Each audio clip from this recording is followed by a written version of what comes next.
Les clés pour se débarrasser de la rancœur en amour.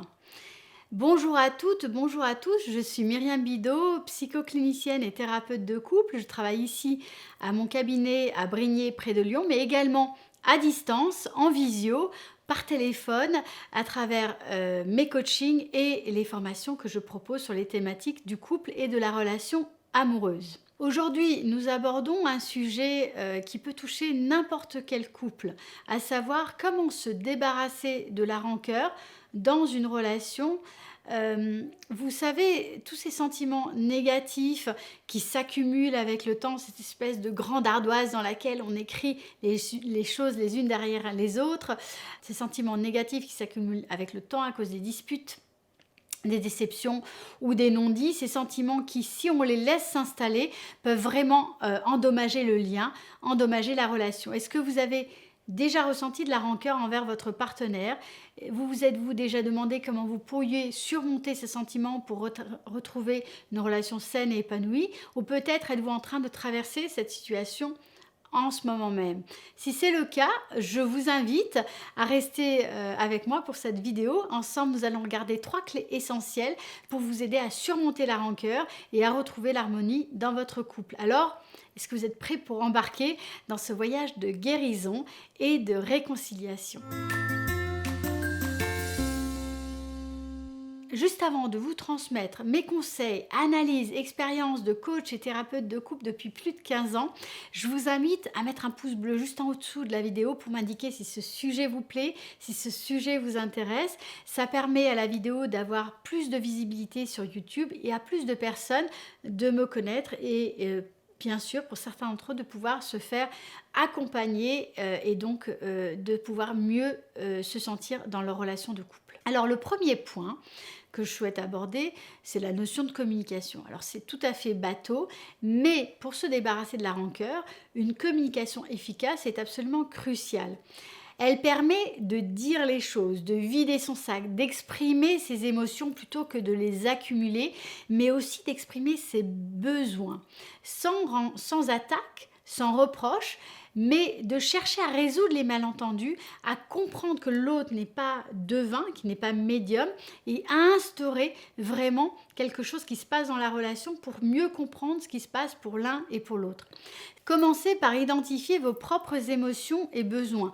Avant même de commencer la conversation avec votre partenaire, prenez un moment pour comprendre ce qui se passe en vous, pour comprendre ce que vous ressentez et pourquoi vous ressentez cela. Est-ce que vous sentez négligé? Est-ce que vous sentez non valorisé? Est-ce qu'il y a des choses qui vous tracassent? Est-ce que vous avez du mal à vous sentir aimé? Qu'est-ce qui déclenche aussi ces émotions? Quels sont vos besoins derrière cela qui n'ont pas été satisfaits, qui ne sont pas entendus? Une fois que vous avez une compréhension claire de vos propres émotions, vous serez beaucoup mieux préparé à les exprimer de façon constructive à votre partenaire. Ensuite, choisissez le bon moment et le bon lieu pour le faire. La communication sur des questions sensibles doit se faire à un moment où vous êtes tous les deux régulés émotionnellement, suffisamment calmes et prêts à écouter.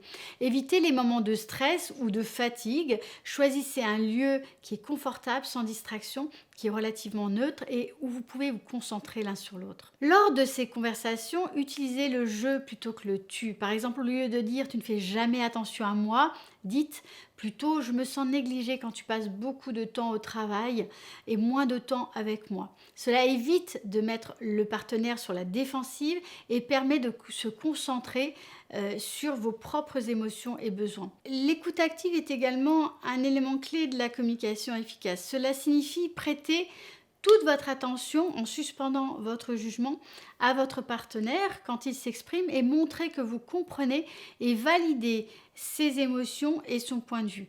Par exemple, vous pourriez dire « Je comprends que tu te sentes débordé par le travail et que tu as besoin de temps pour toi. Je ressens juste le besoin de passer plus de temps de qualité ensemble. » Vous voyez, ça ne va pas provoquer chez l'autre une réaction défensive. Enfin, cherchez ensemble des solutions qui répondent aux besoins de l'un et de l'autre. Il peut être utile d'exprimer vos besoins sous forme de demandes concrètes, c'est-à-dire de vraiment dire les choses en acceptant aussi que la réponse puisse être négative. Par exemple, Est-ce que tu pourrais rentrer plus tôt du travail un soir par semaine pour que nous puissions passer du temps ensemble? En résumé, une communication efficace pour se débarrasser de la rancœur dans le couple implique de comprendre et d'exprimer vos propres émotions et vos besoins, d'écouter activement votre partenaire et de chercher ensemble des solutions qui répondent aux besoins de chacun. C'est un processus qui demande du courage, de la patience, beaucoup de pratique, qui demande aussi de suspendre le jugement dans la relation, c'est-à-dire de créer plus de confiance, mais qui va grandement améliorer la qualité de votre relation. Alors si vous souhaitez aller plus loin, je vous invite à télécharger mon guide de communication de couple en cas de crise qui vous est offert. Il est juste disponible dans la vidéo ou sur le premier commentaire de cette vidéo. La seconde clé, c'est le pardon. Le pardon, c'est une étape cruciale pour se débarrasser de la rancœur dans une relation de couple. Il ne s'agit pas simplement d'oublier ce qui s'est passé et d'accepter des comportements inacceptables, mais de choisir à un moment donné de lâcher prise et de ne plus vous laisser téléguider, de ne plus vous laisser affecter négativement par ce passé et par ce qui s'est passé dans votre relation. La première étape pour le pardon, c'est de reconnaître et d'accepter vos propres émotions. La colère, la tristesse, la déception, ce sont des sentiments valables après une blessure de ce type. Il est important de les ressentir pleinement, de les exprimer, mais d'une façon appropriée, et de ne pas les mettre sous le tapis ou juste de chercher à les ignorer. Par exemple, si votre partenaire vous a menti, il est naturel de vous sentir trahi et en colère. Vous pourrez dire à votre partenaire: quand j'ai découvert ton mensonge, je me suis sentie trahi et en colère, je me sens toujours blessée par ce qui s'est passé. Il est également important de comprendre le point de vue de votre partenaire. Cela ne signifie pas que vous devez être d'accord avec lui, d'accord avec ce qu'il a fait ou ce qu'il dit, ou avec ce qu'elle a fait ou ce qu'elle dit, mais comprendre pourquoi il ou elle a agi de la sorte pour pouvoir développer une meilleure connaissance de l'un et de l'autre et plus de bienveillance, plus de compassion l'un pour l'autre. Une fois que vous avez traité vos propres émotions et compris celles de votre partenaire, vous pouvez commencer à envisager le pardon. C'est une décision que vous prenez et non une émotion. Vous pouvez dire à votre partenaire: je suis blessée par ce que tu as fait, mais je choisis de pardonner. Je ne veux pas que ce mensonge détruise notre relation. Le pardon ne signifie pas que tout redevient comme avant. Il peut être nécessaire de mettre en place de nouvelles limites, de travailler à améliorer la communication ou de chercher un soutien extérieur comme un professionnel ou un thérapeute de couple. Mais le pardon permet de lâcher prise sur la rancœur et de créer un espace de guérison et aussi de croissance. C'est comme si vous remettiez de la vitalité dans votre relation. N'oubliez pas que le pardon est un processus, ce n'est pas juste un événement unique. Il peut y avoir des moments où la colère et la tristesse vont ressurgir et ça, c'est normal. Continuez à communiquer ouvertement avec votre partenaire, à exprimer vos émotions et vos besoins, à travailler ensemble pour renforcer votre relation. Avec le temps, beaucoup d'efforts, vous pouvez vous débarrasser de la rancœur et retrouver de la paix et de l'harmonie dans votre relation. La troisième clé pour dépasser la rancœur, c'est le travail sur soi.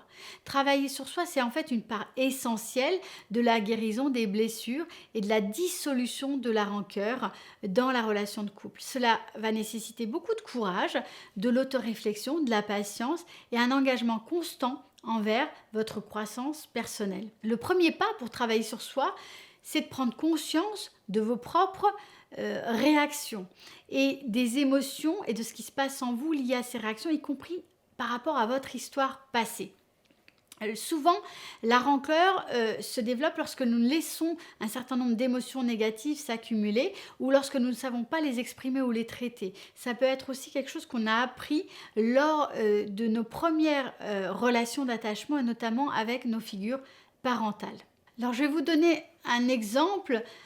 Si votre partenaire a oublié un anniversaire important et que vous ressentez vraiment de la déception, de la colère, de la tristesse, plutôt que de laisser ces émotions s'accumuler et se transformer en rancœur, parfois en espérant que l'autre le voit, le perçoive, reconnaissez ce qui se passe en vous. Notez ce que vous ressentez et pourquoi vous le ressentez. Ensuite, exprimez ces émotions à votre partenaire de manière constructive. Cela implique de se concentrer sur vos propres émotions plutôt que sur votre partenaire. L'idée ici n'est pas de changer votre partenaire, mais plutôt de regarder quels sont les besoins en vous que vous avez besoin d'accueillir, de traiter et de combler, et de voir de quelle façon vous allez, vous, en tant que personne, que ce soit individuellement ou avec votre partenaire, répondre à ces besoins. De plus, vous devrez également développer de la bienveillance envers vous-même, envers votre partenaire et de l'empathie. Cela signifie de comprendre si votre partenaire était stressé par le travail et a oublié votre anniversaire, de comprendre comment il se sentait à ce moment-là. Cela ne veut pas dire que vous devriez accepter le comportement de votre partenaire, mais plutôt le fait de comprendre ses sentiments peut vous aider à dissiper votre propre rancœur.